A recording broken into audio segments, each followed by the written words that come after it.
الحمد للہ رب العالمین والصلاة والسلام على سید المرسلین وعلى آلہ وصحبہ اجمعین اما بعد قال شیخ الاسلام محمد بن عبد الوهاب رحمہ اللہ فی کتاب التوحید فی باب من الشرک ارادۃ الانسان بعملہ الدنیا قال رحمہ اللہ فی الصحیح عن ابی ہریرہ رضی اللہ عنہ قال قال رسول اللہ صلی اللہ علیہ وسلم تعس عبد الدینار تعس عبد الدرہم تعس عبد الخمیصہ تعس عبد الخمیلہ ان اعطی رضی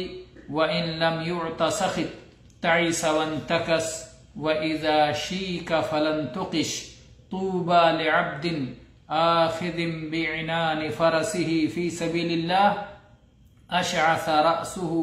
مغبرة قدماه ان كان في الحراسة كان في الحراسة وإن كان في الساقة كان في الساقة إن استأذن لم يؤذن له وإن شفع لم يشفع رواہ الامام البخاری۔ میرے بھائیو، آج ہم نے کتاب التوحید سے، جسے شیخ الاسلام محمد بن عبد الوہاب رحمہ اللہ نے نہایت بہتر انداز میں قرآن و حدیث کے ساتھ مدلل تصنیف کیا ہے، جس میں باب قائم کیا ہے من الشرک ارادۃ الانسان بعملہ الدنیا، انسان اپنے عمل سے دنیا کا خواہش مند ہو، دنیا کا طلبگار ہو، یہ بھی شرک کا ایک حصہ ہے۔ اور اس کے لیے بطور دلیل صحیح بخاری کی یہ حدیث ذکر کی ہے، جس کے راوی ابو ہریرہ رضی اللہ عنہ ہیں کہ نبی کریم صلی اللہ علیہ وسلم نے ارشاد فرمایا، آپ نے دعائیہ صیغہ استعمال کیا، بد دعا کرتے ہوئے آپ نے کہا تعس عبد الدینار تعس عبد الدرہم، درہم کا بندہ ہلاک و برباد ہو، دینار کا بندہ ہلاک و برباد ہو، یعنی سونے کا طلبگار ہو، چاندی کا طلبگار ہو۔ یہ دنیا کی زیب و زینت کی چیزیں ہیں، یہ دنیا کے طلب کی نشانی ہے کہ آدمی چاندی کے پیچھے، سونے کے پیچھے،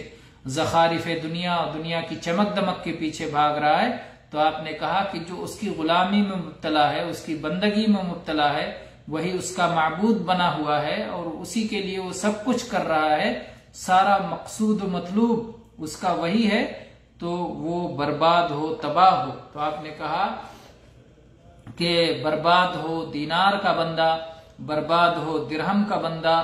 برباد ہو ریشمی چادر کا بندہ۔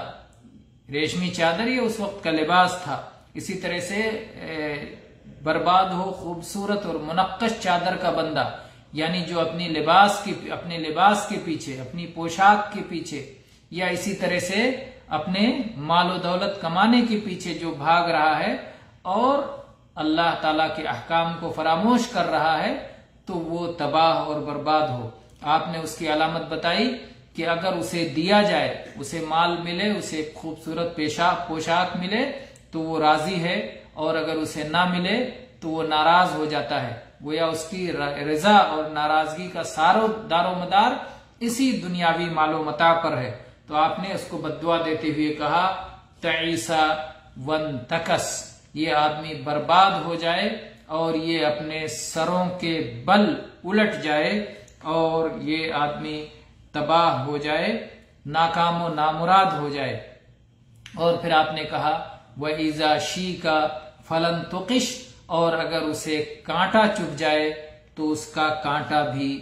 نہ نکلے، کانٹا بھی وہ نہ نکال سکے۔ تو یہ بد دعا ہے نبی کریم صلی اللہ علیہ وسلم کی دنیا کے طلبگاروں کے لیے، کہ جن کا مقصود و مطلوب صرف دنیا ہے اور دنیا ہی کی وجہ سے وہ راضی ہوتے ہیں اور دنیا ہی کی وجہ سے ناراض ہوتے ہیں۔ ان کی آخرت میں، ان کی نظروں میں اللہ اور آخرت کا جو مقام ہونا چاہیے وہ مقام نہیں ہے۔ پھر اس کے بعد میں اللہ کے نبی کریم صلی اللہ علیہ وسلم نے اس کے برعکس جس شخص کا معاملہ ہے جو آخرت کا طلبگار ہے، اس کا ذکر فرماتے ہوئے خوشخبری دیتے ہوئے کہا طوبى لعبد، خوشخبری ہو اس بندے کے لیے۔ طوبہ یہ جنت کا ایک نام ہے یا پھر جنت کے اندر ایک درخت کا نام ہے؟ تو آپ نے کہا خوشخبری ہے جنت کے ایک درخت کی، یا خوشخبری ہے جنت کی اس بندے کے لیے، اس اللہ کے بندے کے لیے جو اپنے گھوڑے کا لگام تھامے ہوئے اللہ کی راہ میں اپنے آپ کو لگائے ہوئے ہے، اشعث رأسہ، جس کا سر پراگندہ ہے، جس کے بال بکھرے ہوئے ہیں، مغبرۃ قدمہ، جس کے قدم خاک آلود ہیں، جس کے پیروں میں دھول لگی ہوئی ہے، پیروں میں اللہ کی راہ میں چلنے کی وجہ سے پیر غبار آلود ہیں، پیروں میں دھول لگا ہوا ہے، اور بال اس کے بکھرے ہوئے ہیں، یعنی اللہ کی راہ میں اور اللہ کی رضا کے حاصل کرنے میں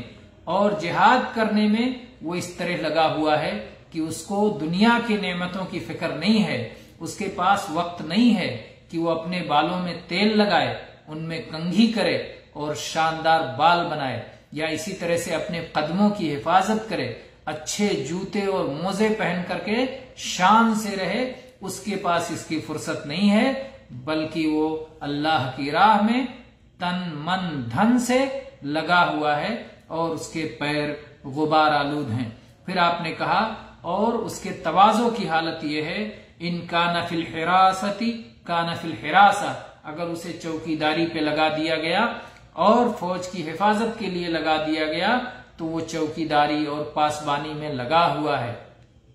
اور وَإِن كَانَ فِي السَّاقَةِ كَانَ فِي السَّاقَةِ، اور اگر اسے فوج کے پچھلے حصے میں ڈال دیا گیا تو فوج کے پچھلے حصے میں پڑا ہوا ہے، یعنی وہ جو امیر ہے، جو رئیس ہے، اس کی قربت حاصل کرنے کی کوشش میں نہیں رہتا ہے کہ اپنے آپ کو معروف کرے اور اپنے آپ کی پہچان کروائے اور اپنے آپ کا ایک مقام بنائے، اس کے پیچھے نہیں رہتا، بلکہ اسے اللہ کی جانب سے اور اللہ کی راہ میں جہاد کرتے ہوئے اسے جس چیز کا موقع مل جاتا ہے اور جس چیز کا اسے حکم دے دیا جاتا ہے اس میں وہ لگا رہتا ہے، اور اگر وہ اجازت طلب کرتا ہے تو اسے اجازت نہیں ملتی، یعنی اگر وہ کسی امیر سے ملنا چاہتا ہے اور اجازت طلب کرتا ہے تو اسے اجازت نہیں دی جاتی، کیونکہ اس کا کوئی مقام و مرتبہ نہیں ہے، اور اسی طرح سے اگر وہ کسی کی سفارش کرنا چاہتا ہے، کوئی ضرورت مند ہوا کسی کی سفارش کرتا ہے تو اس کی سفارش بھی قبول نہیں کی جاتی، کیونکہ وہ کوئی ایسا چرچے میں رہنے والا اور معروف شخص نہیں ہے کہ جس کی وجہ سے لوگ اسے پہچانے اور اس کی سفارش کو قبول کریں، ایک وہ مخلص ہے، متواضع ہے، اللہ کی راہ میں اللہ کی رضامندی میں لگا ہوا ہے اور دنیا میں نام و نمود اور مقام بنانے کے پیچھے وہ پریشان نہیں ہے، تو اس کی اللہ کے نبی صلی اللہ علیہ وسلم نے تعریف کی اور اسے اس کے لیے جنت کی خوشخبری سنائی کہ ایسے شخص کے لیے جنت کی خوشخبری ہے۔ تو بہرحال یہ حدیث بہت عظیم الشان ہے، جس حدیث میں دنیا کی مذمت اور دنیا کی خاطر کوئی کام کرنے کی مذمت کی گئی ہے کہ آدمی خوراک و پوشاک کے لیے یا اسی طرح سے درہم و دینار کے لیے، مال و متاع کے لیے اس کی ساری محنتیں ہوں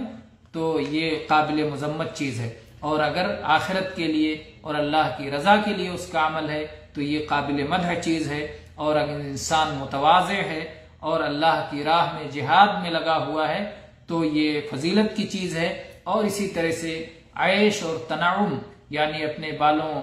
کو تیل لگا کے کنگھی کر کے پورے شان کے ساتھ رہنا، یا اسی طرح سے پیروں میں جوتے موزے اور غبار نہ لگنے دینا، عیش و راحت